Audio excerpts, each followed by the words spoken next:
The Honest Woman with Two Husbands by Philip the Good Duke of Burgundy, born 1396, died 1467.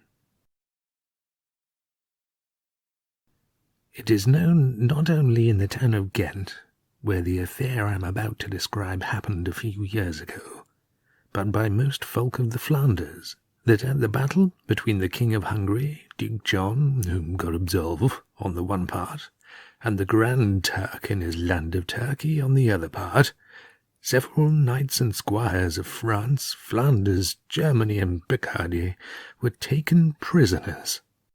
Some were put to death by the Turk, others were cast for life into prison, others were condemned to the state and labour of slaves. Among these last was a gentle knight of the land of Flanders, named Monsieur Claes Utenhoven. For several years he worked as a slave, and his labour was not light to him, but had an intolerable martyrdom, seeing to what pleasure he had been bred and to what rank he belonged. For you must know that he had married at Ghent a very beautiful and good lady, who loved him with all her heart.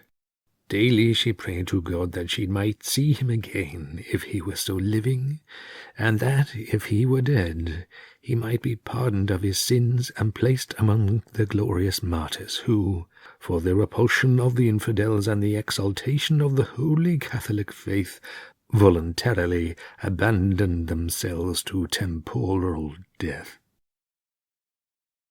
This good lady, who was very rich, was continually urged by her friends to marry again. They assured her that her husband was dead.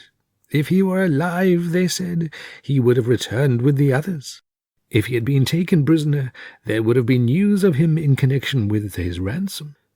But, no matter what they said, the good lady would not think of a second marriage, and did all she could to escape from it.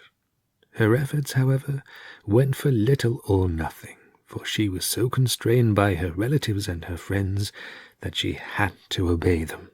But God knows it was with great regret, and after being widowed of her good and loyal husband of 9 years, and thinking him dead as everyone else did, that she married again.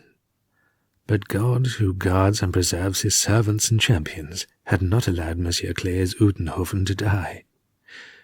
He was still working miserably as a slave when his good lady married another knight. And at about 6 months after this event, some Christian gentlemen and merchants set him free, and took him aboard their galley and brought him back. And in the countries he passed on his return, he met with several acquaintances, who were very joyful over his delivery. For in truth he was a very valiant man, of virtuous character and high reputation, and the glad news of his deliverance spread into France and Artois and Picardy, where his virtues were not less than in Flanders. It was not long before the rumour reached Flanders, and came to the ears of the good and lovely wife of the freed man. Greatly was she stricken by it, and so wrung with grief that she did not know her own face. "Ha!" she said, when she was able to talk. "My heart never consented to do that which my parents and friends forced me to do. Alas, what will he think of it, my loyal lord and husband? I have not kept faith as I should, but like a frail, light, timid woman, I have given up to another that which he should have been sole lord of master. I am not worthy to wait his coming, and I dare not do it. I am not worthy that he should look upon me or have me in his company." And saying these words, with great tears, her honest, virtuous, and loyal heart fainted away. She was carried on a bed, and her heart revived, but it was not in the power of man or woman to get her to eat or sleep.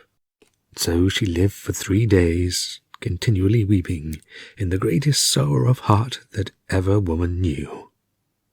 After some time, she made her confession, and all at her end like a good Christian, praying mercy from everyone, and especially from her husband.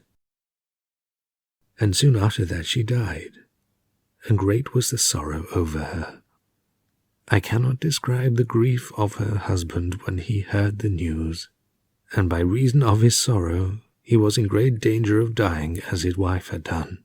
But God, who had saved him from other perils, preserved him also from this.